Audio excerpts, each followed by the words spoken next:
જો તમને એમ કહેવામાં આવે કે કૈલાશ માનસરોવરના દર્શન કરવા માટે હવે ભારતની સરહદ ઓળંગવાની જરૂર નથી તો માનવામાં આવશે? તમે કહેશો ના, આ કેવી રીતે શક્ય બને નુપુર? પણ આવું બન્યું છે. સરહદ ઓળંગવાની વાત તો દૂર રહી, પહેલા તો વિઝા મળી જાય તો એ મોટી વાત કહેવાતી હતી, પણ હવે ભારતમાંથી કૈલાશના દર્શન થશે. નમસ્કાર, આપ જોઈ રહ્યા છો સંદેશ ન્યૂઝ, તમારી સાથે સત્યની સાથે, સંદેશ વિશેષ સાથે હું છું નુપુર. વિઝા લેવાની પણ જરૂર નહીં પડે અને આકરો સંઘર્ષ કરવાની પણ જરૂર નહીં પડે. આપણા દેશમાંથી જ, ઉત્તરાખંડમાંથી જ કૈલાશ માનસરોવરના દર્શન થઈ શકશે. આખરે કઈ રીતે આ શક્ય થયું છે અને આખરે કૈલાશ માનસરોવર યાત્રા ક્યારે શરૂ થાય છે? કોણ એ યાત્રામાં સામેલ થઈ શકે છે અને આ યાત્રા માટે કેટલો ખર્ચ કરવો પડે છે? અને સાથે જ કૈલાશ પર્વત સાથે જોડાયેલા શું છે રહસ્યો? સૌથી પહેલા છે કૈલાશ પર્વત એટલે ભગવાન શિવનું નિવાસસ્થાન. કૈલાશ પર્વત એટલે બ્રહ્માંડનું કેન્દ્ર. કૈલાશ પર્વતનું વર્ણન શિવ પુરાણ, મત્સ્ય પુરાણ અને સ્કંદ પુરાણમાં મળે છે. કૈલાશ માનસરોવર સનાતનીઓની આસ્થાનું સૌથી મોટું કેન્દ્ર છે. દરેક શિવ ભક્તના મનમાં એક ઈચ્છા હોય છે કે જીવનમાં એક વાર તો કૈલાશ માનસરોવરની યાત્રા કરવી જ છે. શિવજીને પામવા આમ તો સરળ નથી હોતા અને માટે જ કૈલાશ માનસરોવરની યાત્રા પણ સૌથી કઠિન યાત્રા કહેવાય છે. ચારધામ યાત્રા કરતા પણ અનેક ગણી મુશ્કેલ હોય છે આ કૈલાશ માનસરોવરની યાત્રા. અત્યાર સુધી શિવ ભક્તો ભારતમાંથી નીકળતા, ચીનમાંથી પસાર થતા અને કૈલાશ માનસરોવર પહોંચી શકતા. કૈલાશ માનસરોવરની યાત્રા માટે ચીન જવું જરૂરી હોવાથી યાત્રિકો પાસે પાસપોર્ટ હોવો અનિવાર્ય થઈ જાય છે. કૈલાશ માનસરોવરની યાત્રા માટે ચીન જવું પડતું હોવાથી તીર્થયાત્રિકો માટે નિયમો પણ ઘણા કડક છે. અનેક વાર પ્રતિબંધ લગાવવાના કારણે યાત્રિકો કૈલાશ માનસરોવરની યાત્રા કરી શક્યા નહોતા. પણ હવે શિવ ભક્તોને વધારે તકલીફ નહીં વેઠવી પડે. કૈલાશ માનસરોવરની યાત્રા માટે શ્રદ્ધાળુઓને આવનારા સમયમાં ચીન જવાની જરૂર નહીં પડે. ભારતમાં જ રહીને શિવભક્ત પોતાના આરાધ્યના દર્શન કરી શકશે.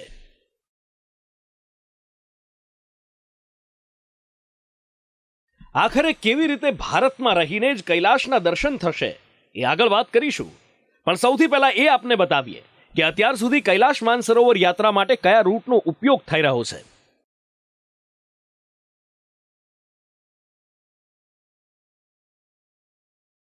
કાઠગોદામ ઉત્તરાખંડથી કૈલાશ માનસરોવર યાત્રા જવા માટે બે રસ્તા પડે છે. પહેલો રસ્તો કાઠગોદામથી પિથોરાગઢ જાય છે અને બીજો રસ્તો કાઠગોદામથી સેરાઘાટ અને ડીડીહાટ થઈને જાય છે. અને બાદમાં આ રસ્તો ધારચુલા પર એક થઈ જાય છે. એ બાદ સિરખા ગુંજી થઈ કૈલાશ માનસરોવર યાત્રા નાભીઢાંગ સુધી પહોંચે છે. નાભીઢાંગ ભારતની સરહદ પર છે અને એ બાદ આ યાત્રા ચીનના લિપુલેખ પાસ પર પહોંચે છે. અહીંથી તીર્થયાત્રિકો અંદાજે 100 કિલોમીટરનો પર્વતીય વિસ્તાર પાર કરી કૈલાશ માનસરોવર સુધી પહોંચતા હોય છે. અત્યાર સુધી કૈલાશ માનસરોવરની યાત્રા માટે આ જ રૂટનો ઉપયોગ કરવો પડે છે. પણ હવે ભારતમાં રહીને જ કૈલાશ ધામના દર્શન થઈ શકે એવો વ્યૂ પોઈન્ટ શોધવામાં આવ્યો છે અને આ સ્થળેથી શિવદ્વારના એટલે કે કૈલાશ માનસરોવર ધામના દર્શન થઈ શકશે. ભારતમાં આવેલા આ વ્યૂ પોઈન્ટથી કૈલાશ પર્વતને જોઈ શકાય છે.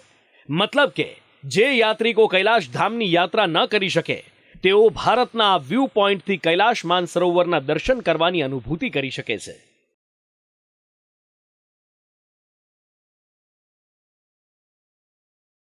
સવાલ થવો સ્વાભાવિક છે કે આખરે કયો છે એ વ્યૂ પોઈન્ટ જે ભારતમાં છે અને કૈલાશના દર્શન કરાવે છે?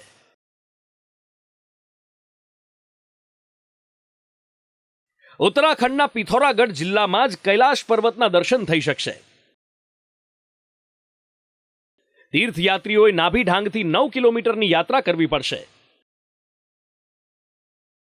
ત્યારબાદ 1.80 કિલોમીટરનું ચઢાણ કર્યા પછી તીર્થયાત્રી લિપુલેખની ચોટી પર પહોંચશે. એ ભવ્ય અને દિવ્ય કૈલાશ પર્વત લિપુલેખની ચોટી પરથી સ્પષ્ટ રીતે જોઈ શકાશે. લિપુલેખથી કૈલાશ પર્વતનું અંતર માત્ર 50 કિલોમીટરનું છે. કૈલાશ માનસરોવરની યાત્રા શિવભક્તો કરવા માંગે છે, પણ યાત્રામાં પડતી મુશ્કેલીઓ, પ્રતિકૂળ વાતાવરણ અને પ્રતિબંધોના કારણે દરેક વ્યક્તિ આ યાત્રા નથી કરી શકતો.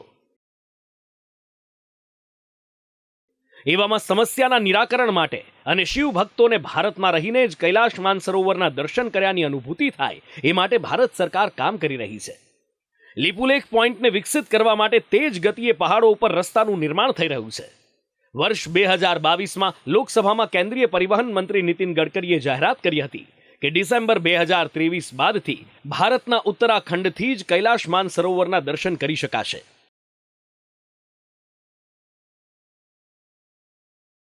कि मानस सरोवर को पिथौरागढ़ से, उत्तराखंड के पिथौरागढ़ से जाना, और वो काम चल रहा है. विशेष फाइटर जेट हेलीकॉप्टर को यूज करके वहां मशीन पहुंचाइए. -5 degree, -3 degree. अब बीआरओ का काम केवल बाकी है. 85% रोड पूरा हुआ है. अब मैं बोल रहा हूं उनको कि जल्दी जाना है, मुझे भी जाना है, क्योंकि मैं नेपाल से और चाइना से नहीं जाना चाहता था. तो मानस सरोवर को मैं आपको वचन देता हूं कि 2023 दिसंबर के बाद हिंदुस्तान के लोग पिथौरागढ़ से मानस सरोवर जा सकेंगे अपने रोड, और ये रोड बन जाएगा. કૈલાશ શિવજીનું નિવાસ સ્થાન છે. કૈલાશ પર્વત માત્ર હિન્દુઓની જ નહીં પણ જૈન, બુદ્ધ, તિબ્બતના લોકો માટે પણ આસ્થાનું કેન્દ્ર છે. કહેવાય છે કે કૈલાશ પર્વત પર ઓમકાર સંભળાય છે, જેને લઈને રિસર્ચ પણ થઈ રહ્યું છે. કૈલાશ માનસરોવર પર 2 સરોવર આવેલા છે. એક છે માનસરોવર, જે મીઠા પાણીનું સરોવર છે, અને બીજું છે રાક્ષસ તાલ, જે ખારા પાણીનું સરોવર છે. તીર્થયાત્રિકો આ સરોવર પાસે રહીને જ પવિત્ર કૈલાશ પર્વતના દર્શન કરે છે. કૈલાશ પર્વતની ચારે દિશામાં 4 નદીઓનું ઉદ્ગમ સ્થાન છે: બ્રહ્મપુત્ર, સતલુજ, સિંધુ અને કરનાળી.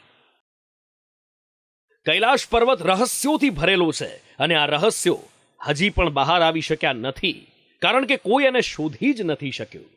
માતા વૈષ્ણોદેવી, અમરનાથ ધામ, 4 ધામની જેમ કૈલાશ માનસરોવર સાથે પણ વિશિષ્ટ આસ્થા જોડાયેલી છે. એ જાણવું પણ હવે જરૂરી છે કે કૈલાશ માનસરોવરની યાત્રા કોણ કરી શકે છે. કૈલાશ માનસરોવરની યાત્રા માટે ચીનના વિઝા લેવા અનિવાર્ય છે. કૈલાશ માનસરોવર યાત્રા માટે ચીન વિઝા આપે છે, અને વિઝા તીર્થયાત્રિકોએ મેળવવા પડે છે. કૈલાશ માનસરોવરની આધિકારિક વેબસાઇટ મુજબ ભારતીય પાસપોર્ટ ધરાવતી વ્યક્તિ જ યાત્રા કરી શકે છે. કોઈ પણ યાત્રીની ઉંમર 70 વર્ષથી વધુ ન હોવી જોઈએ. વિદેશી નાગરિકો આવેદન નથી કરી શકતા. સ્વાસ્થ્યના પણ કેટલાક કડક પેરામીટર્સ છે. યાત્રીનો બોડી માસ ઇન્ડેક્સ 25 અથવા તેનાથી ઓછો હોવો જોઈએ. મેડિકલી ફિટ હોવાનું સર્ટિફિકેટ પણ જરૂરી છે. ભારતીયોને જો કૈલાશ માનસરોવરની યાત્રા કરવી હોય તો અંદાજે 1,80,000 રૂપિયાનો ખર્ચ એક વ્યક્તિ માટે થાય છે. ચીનની વિઝા ફી વધવાના કારણે આ ખર્ચ વધી જાય છે. અને જો કોઈ યાત્રી પોતાની સાથે હેલ્પર રાખે તો તેના માટે વધારાના 25,000નો ખર્ચ કરવો પડે છે. સામાન્ય રીતે મેથી આ યાત્રા કરવામાં આવતી હોય છે. કૈલાશ માનસરોવર સુધી ન પહોંચી શકતા યાત્રિકો ઉત્તરાખંડથી જ કૈલાશ પર્વતના દર્શન કર્યાની અનુભૂતિ કરશે. શિવભક્તો માટે કૈલાશ માનસરોવરની યાત્રાની સાથે ઉત્તરાખંડના 4 ધામની યાત્રાનું પણ ખાસ મહત્વ છે: કેદારનાથ, બદ્રીનાથ, ગંગોત્રી અને યમુનોત્રી. મહાશિવરાત્રિના પર્વ પર જ શિવભક્તોને ખુશીના સમાચાર મળ્યા છે. બાબા કેદારનાથના કપાટ ક્યારે ખુલશે એની તારીખ જાહેર થઈ ગઈ છે. આ વર્ષે 10 મેના દિવસે બાબા કેદારનાથના કપાટ ખુલવાના છે. ઓમકારેશ્વર મંદિર ઉખીમઠે આ તારીખની જાહેરાત કરી છે. 10 મે સવારે 7 વાગે કેદારનાથ ધામના કપાટ ખુલશે. આ અગાઉ વસંત પંચમીના દિવસે ભગવાન બદ્રીનાથ ધામના કપાટ ખોલવાની તિથિ જાહેર કરવામાં આવી હતી. 12 મેના દિવસે બ્રહ્મ મુહૂર્તમાં વિધિ વિધાન સાથે બદ્રીનાથ ધામના કપાટ ખોલવામાં આવશે.